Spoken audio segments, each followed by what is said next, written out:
师傅，母亲，母亲！程香倒在地上，难过的哭了。前面走来一位老人，看到程香，关心的问：“孩子，你怎么了？你找不到母亲了吗？”程香哭着说：“我母亲被一个坏神仙压在华山下面了，我要找到我母亲，我要救她。”老人问：“华山的山路高低不平，登华山比登天还难，你不怕吗？”一点力气都没有的程香说：“不管是登华山还是登天，我都不怕，我一定要去救我母亲。”老人再问：“你母亲是被神仙压在华山下的，你只是个人类，你打得过神仙吗？”程香说：“世界上一定有打败神仙的方法，我会想办法打败二龙神的。”老人笑了，说：“我有打败神仙的方法，可以教你，你愿意做我的弟子吗？”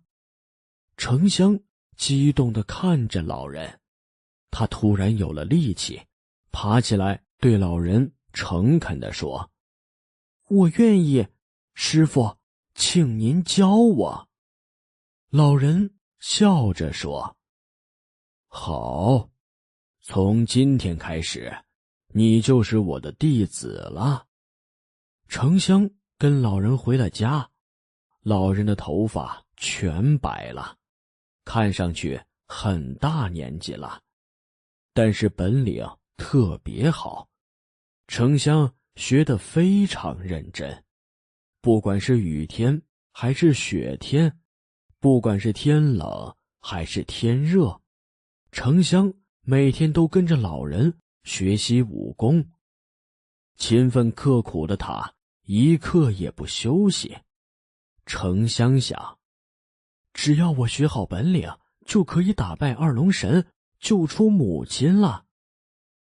程香不想父亲担心，就给父亲写了一封信，把师傅的事情告诉了父亲。父亲收到信后还是很担心程香，他走了1个多月的路，来到了师傅家。父亲看到程香长高了，有点高兴，又有点担心。师傅笑着对父亲说：“孩子长大了，你可以放心了。”父亲看着远处正在练功的程香，说：“我知道程香是个好孩子，但还是会担心他走错路，做错事，这就是一个父亲的心吧。”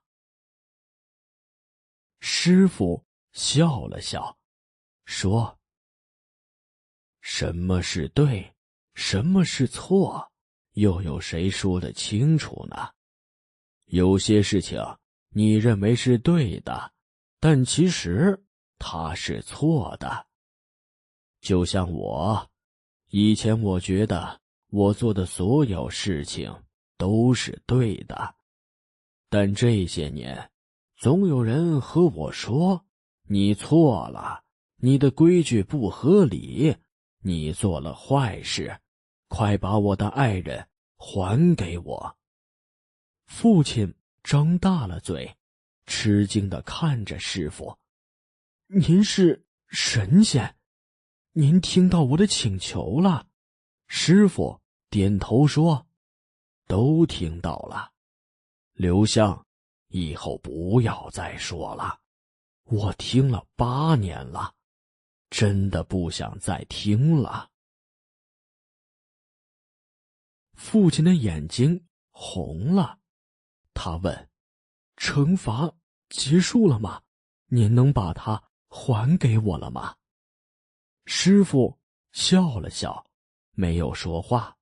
他看着远处勤奋刻苦练功的程香，慢慢地说：“华三有一个好儿子。”说完，他再问父亲：“现在，你放心把程香交给我了吗？”